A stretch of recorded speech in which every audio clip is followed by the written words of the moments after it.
ఉండాలంటే నేను డిసిప్లిన్తో ఉండాలి, పెద్దలు మాట్లాడుతుంటే గౌరవంగా వినాలి, వాళ్ళు చెప్పే పాయింట్లు ఏమైనా ఉంటే నోట్ చేసుకోవాలనే విధంగా మన యువత కూడా ఉండాలని మీ అందరికీ తెలియజేస్తూ, అలాగే నాకు మధ్యలో ఎవరెవరో రప్ప రప్ప అంటున్నారు. ఏమంటే రప్ప రప్ప అనేది బయటికి చెప్పేది కాదు, రప్ప రప్ప అనేది చేత కానోడు చెప్తా ఉంటాడు, మనకు చేత కదా. రప్ప రప్ప అనేది చెప్పేది కదా. అంటే మీకు ఉదాహరణ చెప్తా. బాగా మాంసం కూర మనకు బాగా ఇష్టం అండి. ఇంట్లో మన ఆవిడ గారు మన ఇంట్లో వాళ్ళు ఎవరో వండి పెట్టారు, తిన్నాం. తిన్న బొయ్యిలన్నీ మెడలో వేసుకుంటామా? కూర బాగుంది మా ఆవిడే వండిందని మెడలో వేసి తిరుగుతావా? తిరగం కదా. అలాగే రప్ప రప్ప అనేది సమయం వచ్చినప్పుడు చూపించేయడమే, చెప్పక్కర్లేదు.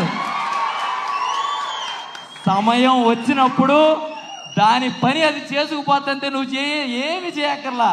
అక్కడ మన సీనియర్లు చాలామంది చెప్పినట్టే, అక్కడ కౌంటింగ్ జరుగుతుంటే మనకి మెజారిటీ కనపడిన వెంటనే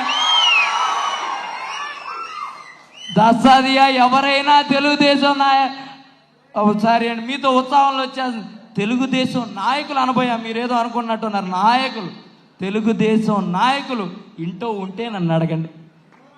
కాబట్టి రప్ప రప్ప రప్ప అనేది రప్ప రప్ప వచ్చిన రోజు చూసుకుందాం.